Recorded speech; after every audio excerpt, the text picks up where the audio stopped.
ಅಶೇಷ ಜಗತಾಂ ಹೇತುಃ ಪರಮಾತ್ಮ ಮಹೇಶ್ವರಃ ತಸ್ಯ ವಾಚಕ ಮಂತ್ರೋಯಂ ಸರ್ವಮಂತ್ರೈಕ ಕಾರಣಂ.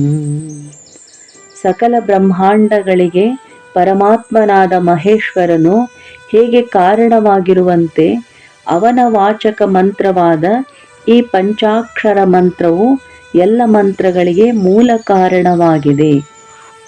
ತಸ್ಯಾಭಿಧಾನ ಮಂತ್ರೋಯಂ ಅಭಿಧೇಯಶ್ಚ ಸಸ್ಮೃತಃ ಅಭಿಧಾನಾಭಿಧೇಯತ್ವಾತ್ ಮಂತ್ರಾತ್ ಸಿದ್ಧ ಪರಶಿವಃ. ಈ ಪಂಚಾಕ್ಷರ ಮಂತ್ರವು ಪರಶಿವನ ಅಭಿಧಾನವಾಗಿದೆ.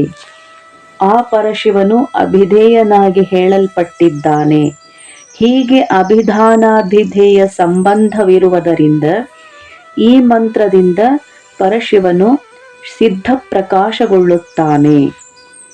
ನಮಃ ಶಬ್ದಂ ವದೇತ್ ಪೂರ್ವಂ ಶಿವಾಯೇತಿ ತತಃ ಪರಂ ಮಂತ್ರ ಪಂಚಾಕ್ಷರೋ ಹೇಷ ಸರ್ವಶ್ರುತಿ ಶಿರೋಗತಃ.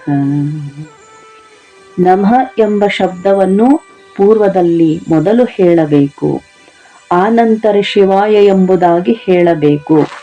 ನಮಃ ಶಿವಾಯ ಇದುವೇ ಪಂಚಾಕ್ಷರ ಮಂತ್ರವು. ಈ ಪಂಚಾಕ್ಷರ ಮಂತ್ರವು ಸಕಲ ಶ್ರುತಿ ವೇದಗಳ ಶಿಖಾಮಣಿಯಾಗಿದೆ. ಆದಿಥ ಪರಿಶುದ್ಧತ್ವಾತ್